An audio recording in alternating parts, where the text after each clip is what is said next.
आलिहि व सहाबिहि अजमईन कमा तौफीक़ु व तर्दा बि अन तुसल्ली अलैहि। अज़ीज़ान गिरामी, हुज़ूर अलैहिस्सलातु वस्सलाम की 53 साला ज़िंदगी को हम लोगों ने मुख्तसर तौर पर जानने की सआदत हासिल की। और जब हुज़ूर अलैहिस्सलातु वस्सलाम की उम्र शरीफ 53 बरस की हुई और कुफ़ार ने तरह तरह के प्रोपेगंडे बनाए और जुल्मों अत्याचार की सारी सीमाएं पार कर दी, तो फिर अल्लाह के हबीब सल्लल्लाहु अलैहि वसल्लम को भी हिजरत का हुक्म हुआ और आपने मक्का मुकर्रमा से मदीना मुनव्वरा की तरफ हिजरत की। उससे पेशतर दारुन नदवा में कुफ़ार व मुशरिकीन मक्का ने एक मीटिंग की थी। अब तो लोग शहर छोड़ कर के जाने लग गए, कहीं ऐसा ना हो कि मोहम्मद अरबी सल्लल्लाहु अलैहि वसल्लम भी शहर को छोड़ कर के चले जाएं। इससे पेशतर कि उनका ये इशाअत का सिलसिला, दावत का तरीक़ा आगे बढ़ जाए, इसको यहीं पे हमें क्लोज़ कर देना चाहिए, यहीं पे समेट देना चाहिए। अलग अलग लोगों ने राय दी।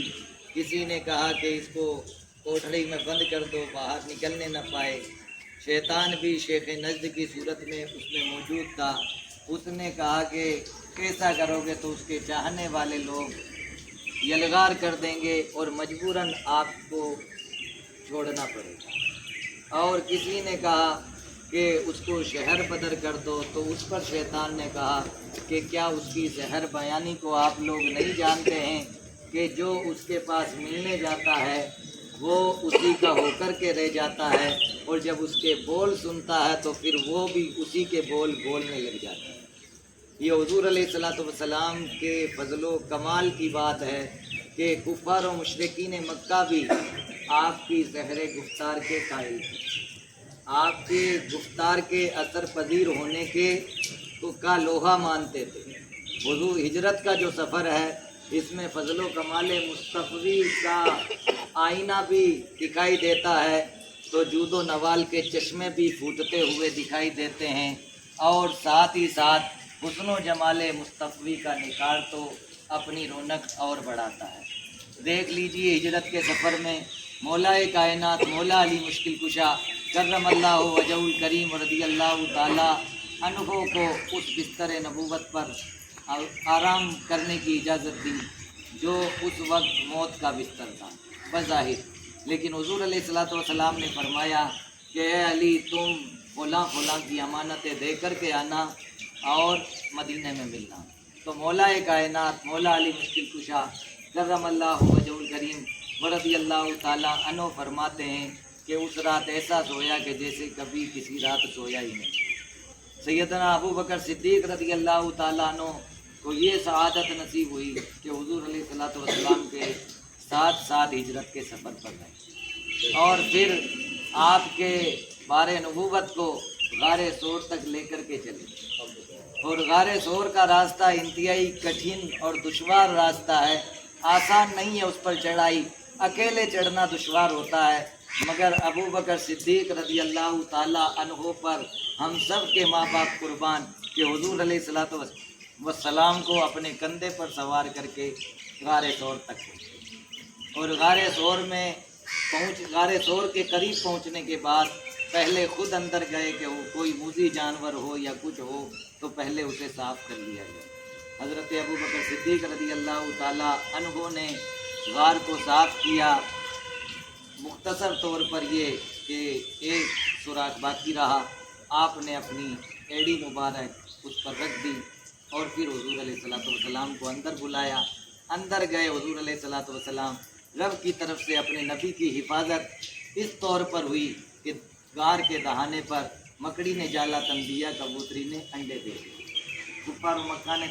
कुफ़ार व मुशरिकीन मक्का ने ताक़ुब भी किया तो देखा कि अगर कोई अंदर जाता तो मकड़ी का जाला टूट जाता और अंडे फूट जाते। लेकिन हम तो इश्क वाले हैं, तो इश्क वालों की ज़बान में कहें कि जान है जान क्या नज़र आए, जान है जान क्या नज़र आए, क्यों अदू गिरते गार फिरते हैं, वो सुए लालाजार फिरते हैं, तेरे दिन आए बाहर फिरते हैं। तो हुज़ूर अलैहिस्सलातु वस्सलाम तो जाने कायनात हैं, اس لیے کفار و مشرکین مکہ کی آنکھ کی کیا مجال کہ اس جان کو دیکھ سکیں، اس لیے کہ جب اپنی جان کو کوئی نہیں دیکھ سکتا تو جو کائنات کی جان ہے وہ ہر ایک ہیرے ہیرے کو کیا نظر آئے، جان ہے جان کیا نظر آئے، کیوں عدو گرتے غار پھرتے ہیں۔ یہ حضور کا فضل و کمال تھا کہ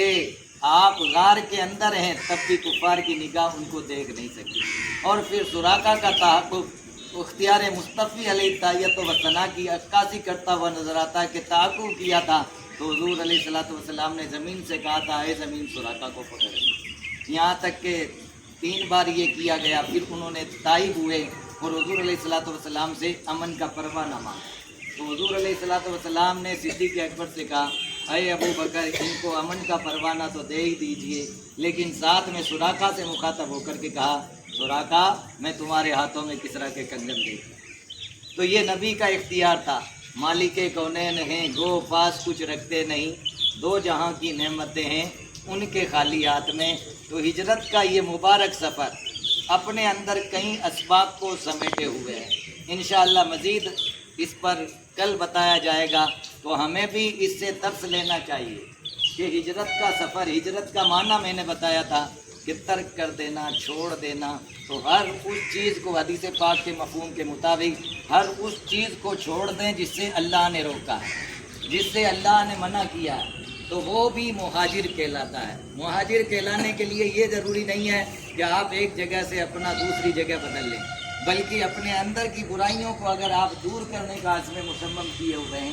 اور اپنی گفتار، رفتار، روش، طور طریقوں کو بدلنے کا ارادہ کر چکے ہیں تو گویا کہ آپ بھی مہاجر ہیں حدیث پاک کے مفہوم کے مطابق۔ تو اس لیے کوشش کیجئے گناہوں